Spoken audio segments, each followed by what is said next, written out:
Je présente la pollinisation au travers du cycle de l'année des fleurs et de leurs pollinisateurs, pour exprimer la relation privilégiée entre les fleurs et leurs pollinisateurs. Là, nous voyons que les fleurs apparaissent au cours de l'année, à certaines dates, et en même temps apparaissent les pollinisateurs qui vont féconder ces fleurs. Ce poster est là pour illustrer la multitude des fleurs et leurs pollinisateurs et voir que les cycles sont parallèles. En hiver, vous voyez qu'il n'y a pas beaucoup de fleurs et pas beaucoup de pollinisateurs. Et au printemps, plus il y a de fleurs, plus va émerger de pollinisateurs, jusqu'à un pic en juin, qui correspond à la fête de la Saint-Jean, où là, vous avez une grande diversité de fleurs et donc une grande diversité de pollinisateurs.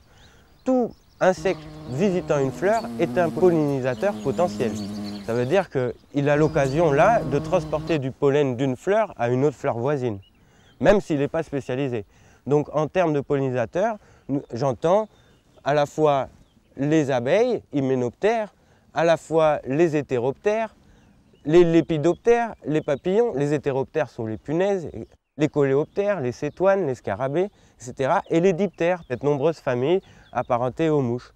Donc là, nous avons 5 familles de pollinisateurs, tous très différents les uns des autres, avec des séquences de sortie dans l'année très différentes des uns des autres. Les abeilles solitaires, hyménoptères, vivent qu'un mois. Elles sont donc pollinisateurs que pendant un mois dans l'année, tandis que les hyménoptères sociaux, comme les bourdons ou les abeilles domestiques, elles vivent toute l'année. Elles élèvent des larves toute l'année, donc elles vont chercher du pollen toute l'année et pollinisent toute l'année. Ça veut dire que dans le cortège des pollinisateurs, il y a des grandes différences entre des insectes qui apparaissent périodiquement, sur de courtes périodes, mais ça correspond au moment où il y a le plus de fleurs, donc pendant l'été. Vous avez 200 espèces d'abeilles solitaires dans notre territoire ici, en Deux-Sèvres. Toute l'année, vous allez observer des abeilles solitaires. Vous avez 2 espèces d'abeilles sociales, ce sont les bourdons et les abeilles domestiques. Dans les bourdons, vous avez les bourdons terrestres, les bourdons des champs et les bourdons des pierres.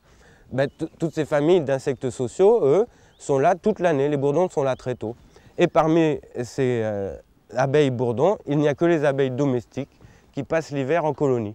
Donc les abeilles domestiques sont représentées au centre du cycle parce que c'est les seuls insectes à passer l'hiver en colonie et donc à être en grand nombre au tout début du printemps déjà pour polliniser les premières fleurs et pour nourrir leurs premières larves. Donc ce qui est important à retenir ici, c'est que l'activité des pollinisateurs, le cycle biologique du pollinisateur, donc la ponte et l'élevage de ces petits, ça dépend du nombre de fleurs qu'il y a à l'extérieur. Chaque fois que vous verrez des pollinisateurs, ça veut dire qu'il y a des fleurs à l'extérieur. C'est une relation privilégiée, c'est une coévolution. On ne parle pas de symbiose, mais on parle de coévolution. Ça veut dire que quand vous voyez des pollinisateurs dehors, c'est qu'il y a des fleurs pour les nourrir. Et les fleurs ne nourrissent pas que les adultes, les fleurs nourrissent les larves. Donc quand vous voyez des fleurs, c'est qu'il y a des larves du pollinisateur de cette fleur-là. Donc vous comprenez que le cycle des pollinisateurs dépend des fleurs et à l'inverse, le cycle des fleurs dépend du pollinisateur.